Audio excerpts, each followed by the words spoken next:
sur la Syrie. L'onde de choc est mondiale. Une immense page se tourne au Moyen-Orient après 50 ans de règne sans partage du clan Assad. Le régime est tombé en 12 jours. Scène de liesse à Damas. On va aller voir. Les lieux de pouvoir ont été pris d'assaut. Et maintenant, qui sont les rebelles du groupe HTC, issus des rangs d'Al-Qaïda, qui ont renversé Bachar? Faut-il avoir peur de la nouvelle Syrie? Avant d'accueillir nos invités, voyons les dernières images composées et résumées pour nous par Clément Perrault. Le nouveau Premier ministre syrien, Mohamed al-Bashir, est à droite sur ces images prises ce dimanche. Juste à côté de lui, Abu Mohamed al-Jolani, le nouvel homme fort de la Syrie, leader de l'organisation islamique HTC. Al-Bashir dirigeait jusqu'à présent le bastion rebelle d'Idlib.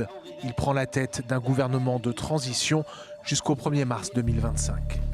Pendant ce temps, à Damas, de nouveaux policiers assurent la circulation et la sécurité des administrations d'État. Ils sont salués par la population. Leur uniforme porte le sigle de l'Armée de libération nationale. On est là depuis 2 jours et on est en train de se déployer dans tous les gouvernorats de la Syrie. Les rebelles ont également pris le contrôle des postes frontières avec le Liban, où les premiers réfugiés syriens commencent à regagner leur pays d'origine. Les insurgés ont aussi accédé à l'ancien carré de sécurité du régime El-Assad. Cet impressionnant bloc d'immeubles a été un lieu de torture et de détention des opposants. Un peu plus au nord, la prison de Saïdnaya. Alors que les détenus ont été libérés dimanche, des Syriens y cherchent encore des proches, peut-être encore détenus dans des cellules souterraines. Les rebelles ont aussi fourni aux médias ces images de corps manifestement torturés qu'ils affirment avoir découverts dans la morgue d'un hôpital près de Damas. Abu Mohamed al-Jolani promet de traquer les anciens responsables du régime El-Assad. Il y a quelques heures, l'Observatoire syrien des droits de l'homme a indiqué que 54 anciens soldats d'El-Assad ont été arrêtés près de Homs par des combattants de l'État islamique. Ils ont tous été immédiatement abattus. Voilà un sujet de Clément Perrault. Bonsoir Omar Youssef Soleiman. Bonsoir. Merci d'être avec nous. Vous êtes écrivain, franco-syrien. Vous avez fui la Syrie en 2012. Votre dernier livre, Être français, est paru chez Flammarion. Bonsoir Ariane Bonzon.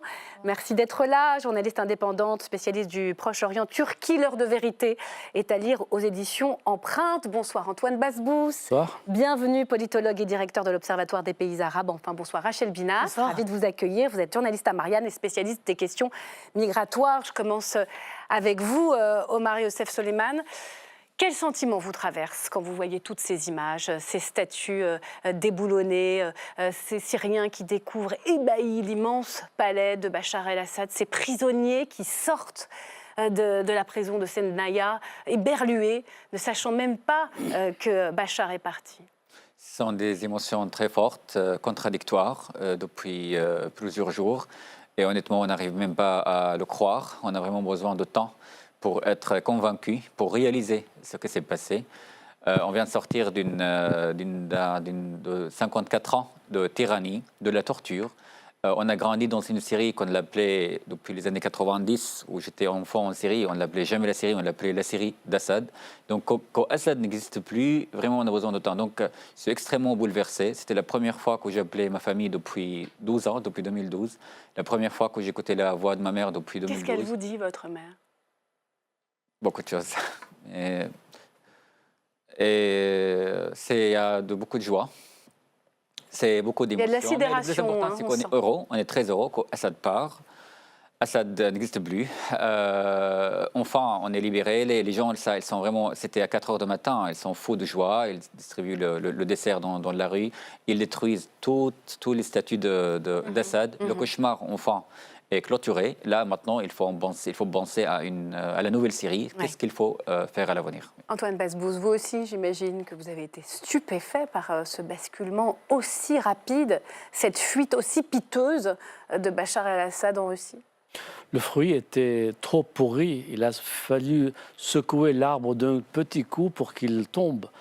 Donc Assad était par terre, son régime, ses parrains, l'Iran a pris un grand coup avec l'écrasement de Hamas à Gaza, avec la décapitation du Hezbollah militaire et politique au Liban. Et c'était le tour du troisième larron de la compagnie, c'est-à-dire Assad, qui représentait l'autoroute Téhéran-Beyrouth pour acheminer armement et munitions au Hezbollah.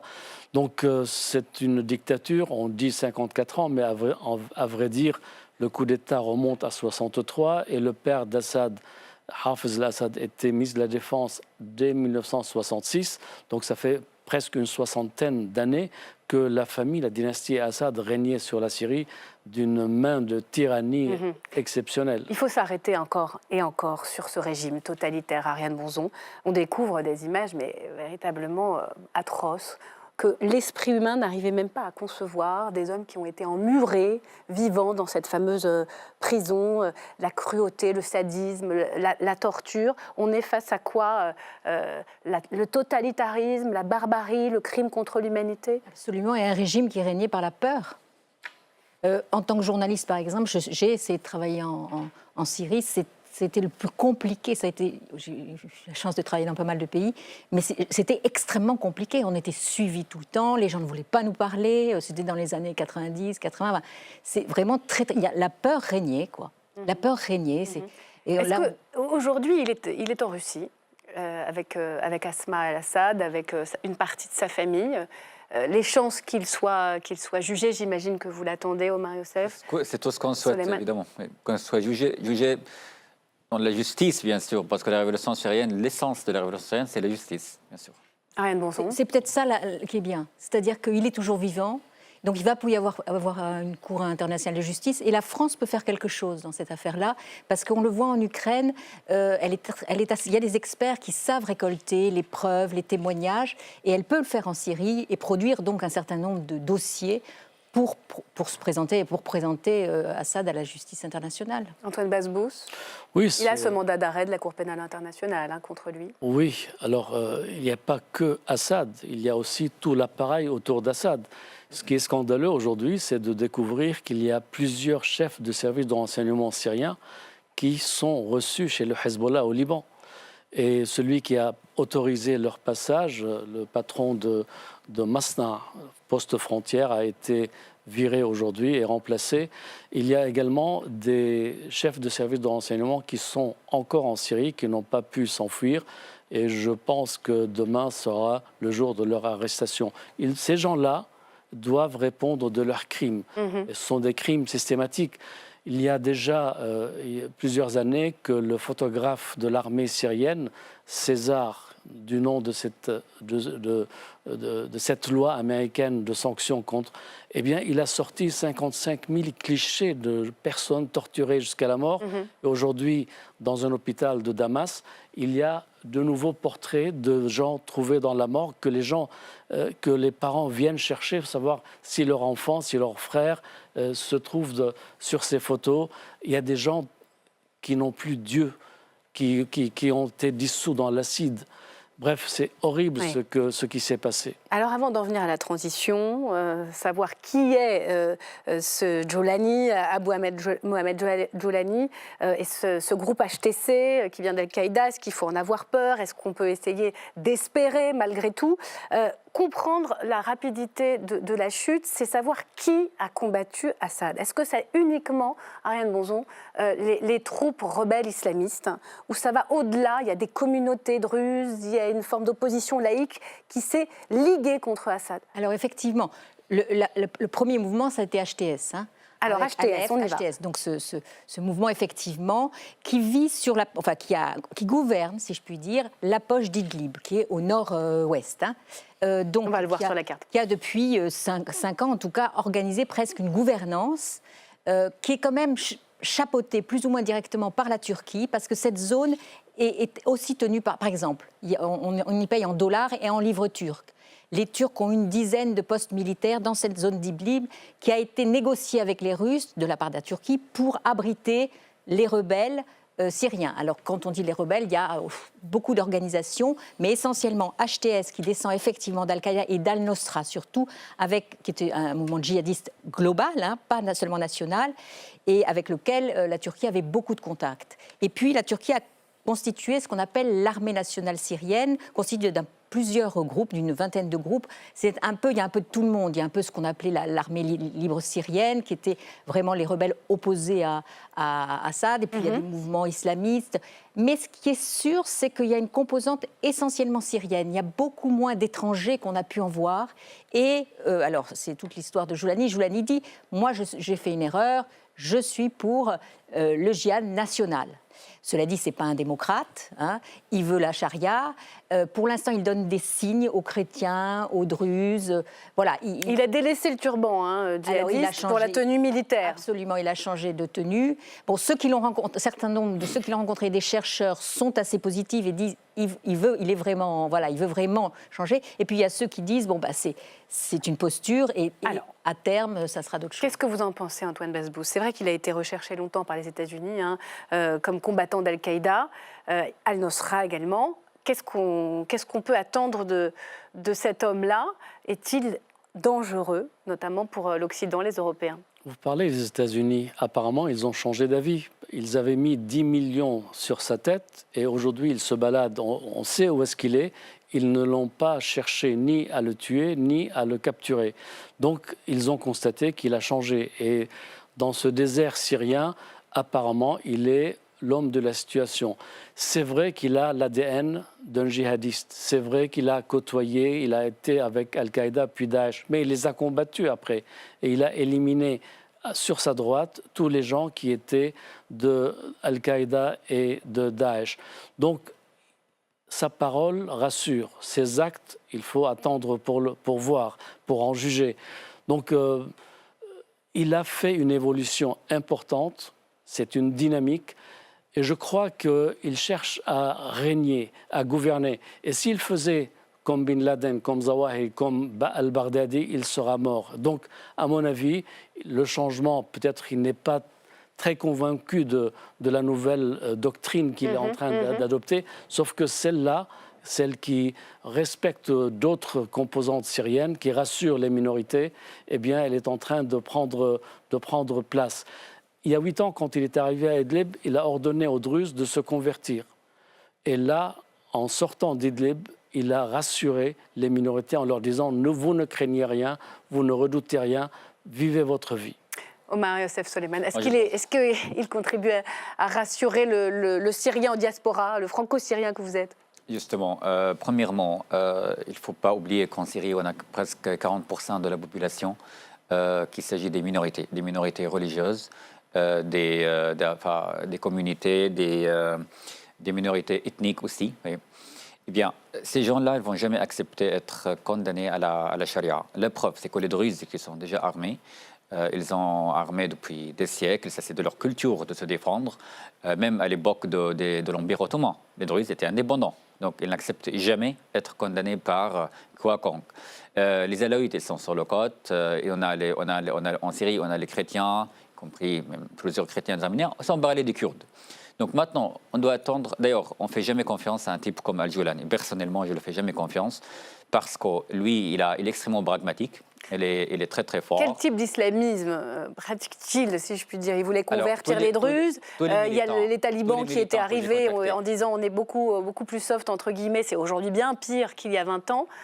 Qu'est-ce que vous en pensez? Les militants que j'ai contactés ces derniers jours, depuis la libération de la Syrie de Bachar el-Assad, qui vivaient dans le nord, m'ont confirmé. Alors, je parle des amis qu'on était ensemble à Homs, à Damas, à Alep, des militants contre Bachar el-Assad, qui ont plus tard ont pris l'arme, ont porté les armes pour se combattre contre Bachar el-Assad, pas du tout pour un État islamique. Et ils étaient effectivement entre la peste et le choléra. Ces militants, plus tard, sont réfugiés dans le nord de la Syrie. Ils sont à la campagne d'Alep, à la campagne d'Idlib, et ils m'ont tous confirmé que la torture qu'ils ont souffert de la part de Joulani, c'est comme celui de Bachar el-Assad, même pire, parce que c'était au nom de Sharia, etc. Donc là, ils sont de retour, ces gens. Et ils sont nombreux qui détestent Al-Joulani, ils ne sont pas du tout comme lui. Il y a d'autres qui sont pires que Joulani, pires que Hayat Tahrir al-Sham. Alors, ce qu'il faut savoir aujourd'hui, Ce qu'on peut Ayat compter vraiment... Hicham, c'est la formation de Djoulani, la formation islamiste radicale. Pardon, j'ai le bon nom, ça. Mais bon, en fait, je finis là-dessus, c'est en fait, on ne peut jamais lui faire confiance. Il faut utiliser une force, je ne parle pas d'une force militaire, mais une force populaire, une force de la part de la société syrienne. Peut-être aussi, sans oublier que la société syrienne n'est pas habituée à être condamnée ou à être dirigée par la charia. Donc faire la comparaison avec, par exemple, la Libye ou l'Afghanistan, ce n'est pas si juste avec la Syrie. Alors on va parler de la question migratoire avec vous, Rachel Binas, c'est pour ça qu'on vous a invité. Vous n'êtes pas spécialiste de la Syrie, c'est pour ça que je ne vous posais pas de questions, mais on y vient dans un instant. Il y a plusieurs sujets qui se posent, c'est la transition au pouvoir et puis le risque terroriste, parce qu'il y a plusieurs types d'islamisme. Il y a aussi un islamisme terroriste. Qu'est-ce qu'on sait sur ce Djoulani et sur cette formation HTC, Hayat Tahrir al-Sham, sur des projets qu'avait pu avoir Daesh, notamment depuis la Syrie, en Europe? D'abord, il faut se rendre compte que Djoulani n'a pas un programme de démocrate chrétien suédois. C'est un conservateur islamiste, mais qui a mis beaucoup d'eau dans son vin. Et il a dit à CNN, c'est le sens de la communication... Il a donné une interview à CNN. Il a dit que le djihad global, c'est-à-dire exporter le djihadisme sur la terre entière, ce n'est pas son affaire. Il veut conquérir le pouvoir à Damas. Et conquérir le pouvoir à Damas passe par une entente avec les différentes... la mosaïque syrienne, c'est-à-dire les composantes ethniques et religieuses et communautaires, il ne peut pas les écraser. Donc la politique va l'obliger à bouger. C'est le pragmatisme qui doit s'imposer à lui. Et aussi, en même temps, il arrive sur une Syrie dépouillée. Il n'y a pas un seul dollar dans les caisses de l'État. Il n'y a plus d'institutions, il n'y a pas d'armée. Israël vient de bombarder 350 sites en Syrie. Militaire. Donc il est totalement dépouillé. Il ne peut s'appuyer sur personne, sur rien. Donc il va falloir faire des deals, à mon avis, avec lui, tout simplement pour lui dire donnant, on vous donne des moyens, mais vous allez, par exemple, chasser les Russes de vos bases sur la côte. Et vous allez reconnaître, respecter les minorités. Vous allez contribuer à gouverner avec eux. Il n'aura pas le choix en prenant les rênes du pays, que de composer et donc, d'une certaine façon, de lui-même se mettre en retrait d'un programme idéologique, voire violent. La priorité, c'est d'éviter une nouvelle guerre civile. Or, comme Antoine le dit, les Israéliens ont quand même bombardé 350 cibles, bombardé depuis ces quelques jours, là, les dépôts d'armes, un centre de recherche. Donc ça les empêche directement, Djoulani et ses hommes, comment faire une armée nationale d'avoir des armes. Alors, peut-être que ça, c'est le premier enjeu, faire une police et une armée nationale.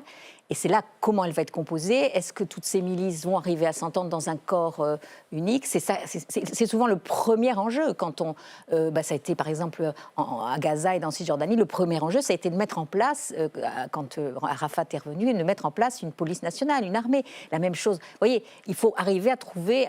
Et ça va être très compliqué, parce que ces milices sont quand même encore en compétition. Sans oublier, que l'armée syrienne est corrompue depuis les années 70, depuis l'arrivée d'Arabes. Donc il faut refaire une nouvelle armée syrienne. Oui, tout est à reconstruire. Absolument. Alors en attendant, plusieurs pays, et on y vient avec vous Rachel Binas, comme l'Allemagne, l'Autriche, la Suède, ont suspendu leur demande d'asile des ressortissants syriens, et la France réfléchit à faire la même chose, comme nous l'explique Marco Pommier. On en parle avec vous juste après.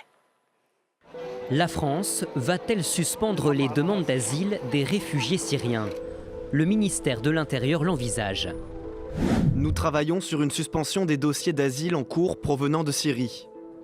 Selon l'OFPRA, l'office chargé d'examiner ces procédures, 700 demandes sont en cours de traitement.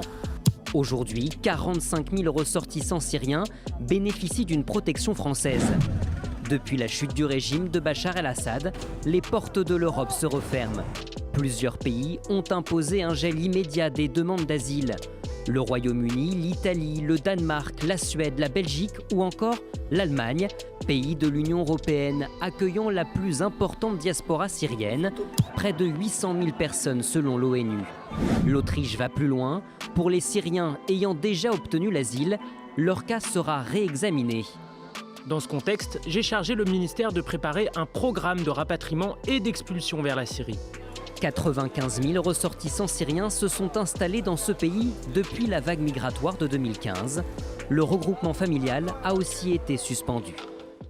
Alors, Rachel Binas, on va essayer de démêler le vrai du faux avec vous. D'ailleurs, vous avez fait un très bon papier dans Marianne aujourd'hui sur le sujet parce qu'il y a pas mal d'interrogations, voire de polémiques qui se multiplient sur le sort réservé aux demandeurs d'asile venus de Syrie. D'abord, la France est un pays où il y a le moins en Europe de demandeurs d'asile venus de Syrie. Alors, en effet, on ne se dirige pas, quand on est syrien, naturellement vers la France comme premier pays de demande d'asile. C'est surtout l'Allemagne. Depuis 2015, par exemple, depuis qu'Angela Merkel a ouvert les portes face à la crise, on estime qu'il y a environ 1 million de Syriens. En France, la communauté s'établit autour de 80 000 individus. Donc, les pays privilégiés, c'est l'Allemagne, c'est l'Autriche et les pays d'Europe du Nord. Alors, les Syriens qui arrivent en France aujourd'hui, peuvent-ils continuer à déposer leur dossier d'asile, leur demande? Qu'est-ce qui est suspendu ou qui n'est pas suspendu? Est-ce que la France attend pour faire comme l'Allemagne? La France fait ce qu'elle fait très souvent, mais sans que ce soit forcément médiatisé. En effet, elle n'a bien sûr pas suspendu le dépôt de demande. Tout Syrien et toute personne d'ailleurs, quelle que soit sa nationalité, peut continuer à faire une demande, un dépôt de demande d'asile. Notons qu'à partir du moment où vous enregistrez, où vous faites votre demande, vous êtes demandeur d'asile et donc en situation régulière, avec tous les droits attenants, une allocation, etc. Donc il y a une prise en charge de l'État. Ce qu'elle a suspendu, et encore une fois, comme elle le fait souvent sans forcément le rendre public, c'est le traitement du dossier, puisque celui-ci est intimement lié à la situation du pays, à son évolution. Donc, étant donné que la situation est en train d'évoluer, elle ne peut pas Avec des milliers de Syriens qui veulent rentrer chez eux. Aujourd'hui, on les voit, les files d'attente depuis la Turquie, depuis la frontière libanaise. Et avec des profils qui peuvent évoluer en fonction justement de la situation politique qui prendra forme en Syrie. Eh bien, forcément, les dossiers vont être traités avec quelques jours, quelques semaines de décalage, afin que la réponse rendue soit au plus près de la situation du demandeur et de la situation sur place. Et que craint l'Europe précisément? Est-ce qu'elle craint le risque terroriste? Parce qu'on a vu par exemple qu'il y avait eu des contacts entre l'assassin de Samuel Paty et un des membres de cette organisation, HTS, ou est-ce que tout simplement c'est trop tôt pour dire que les Syriens ne sont pas en danger avec ce nouveau pouvoir? Là, il est trop tôt. Et puis, quel Syrien? C'est-à-dire que nous, on a une vision, peut-être qu'on projette une vision assez occidentale, avec une vision des droits de l'homme extrêmement forte. Mais par exemple, je vais faire un pas de côté, je vais prendre l'Afghanistan. En Afghanistan, des gens fuient, mais des gens veulent aussi rentrer. La France, par exemple, a opéré des retours, ce qu'on appelle les retours volontaires. Ce sont des Afghans, presque une dizaine depuis le début de l'année, qui a demandé à rentrer en Afghanistan. C'est quelque chose qui existe. C'est aussi une réalité. Pour le moment, en Syrie, il est trop tôt pour dire qui va vouloir partir, qui va vouloir rester, qui va vouloir venir. Notons quand même, encore une fois, je le répète, en chiffres sans noyer nos téléspectateurs, on estime environ qu'il y a 700 dossiers pour le moment en attente de Syriens, sachant que le taux de couverture de la France est très fort. 92% des Syriens qui font une demande d'asile obtiennent une protection. En Suède, à titre d'exemple, on a 42%, chiffre de 2022-2023. C'est différent. Voilà, ce n'est pas le premier. Donc pas d'alerte pour l'instant. Les demandeurs d'asile peuvent continuer à le faire, mais c'est normal quand il y a une évolution de cette ampleur que les choses puissent prendre plus de temps. Écoutez, Antoine Basbouz, Ariane Bozon, je vous donnerai le mot de la fin ensuite. Aujourd'hui, le mouvement de sortie de Syrie sont les partisans du régime qui ont du sang sur la main, qui cherchent l'asile. Donc ces gens-là, on les prend OK pour les juger. En revanche, tous les Syriens qui étaient établis à l'étranger, il faut qu'ils inversent le mouvement, c'est-à-dire qu'ils rentrent chez eux. Et là, pour encourager ce mouvement, il faudrait que les agences de l'ONU qui leur versent des subsides transfèrent ces subsides du pays d'accueil vers le pays d'origine pour inverser le mouvement. Donc il y a aussi un effort pour... Il faut être conscient qu'aujourd'hui, ceux qui veulent fuir la Syrie ont souvent du sang sur les mains. Ariane Bozon. Ce qui est bien dans cette histoire, c'est que l'épée de Damoclès sous laquelle vivait l'Europe de la part de la Turquie, vous savez qu'il y a eu 4 millions de réfugiés en Turquie, et que M. Erdogan régulièrement menaçait de lâcher les réfugiés, et qu'on avait fait un accord en 2015 pour qu'ils gardent les réfugiés. Donc à première vue, sauf si effectivement il y a une nouvelle fuite d'autres catégories de Syriens, mais à première vue, cette épée de Damoclès va peut-être disparaître. Et ça, pour l'Europe, c'est quand même formidable. Merci beaucoup. Vous aurez le mot de la fin, Omar Youssef Souleiman. J'imagine que votre cœur est en Syrie. Est-ce que vous avez envie de retourner? Alors, premièrement, je suis citoyen français depuis 12 ans. Et aujourd'hui, je voudrais retourner en Syrie pour reconstruire ce pays en tant que citoyen français aussi. Parce que je pense que la chute du régime de Bachar al-Assad est aussi une victoire pour la France dans son côté universaliste. Premièrement. Deuxièmement, il ne faut pas mettre, à mon avis, tous les réfugiés dans le même sac. C'est-à-dire, on n'est pas, comment dire, des objets ou des... Il faut les emmener, il faut les apporter, il faut faire quoi qu'on. On est complètement différents. Et moi, je me considère encore une fois comme citoyen, mais je tiens à préciser qu'il y a des millions de Syriens dans le monde entier qui sont en train... Parce que et d'ailleurs, ce sujet-là, vous les traitez dans vos romans, cette question-là de l'exil et de l'exil venu de Syrie. Et c'est très important de dire qu'effectivement, on ne peut pas faire d'amalgame en la matière. Merci beaucoup.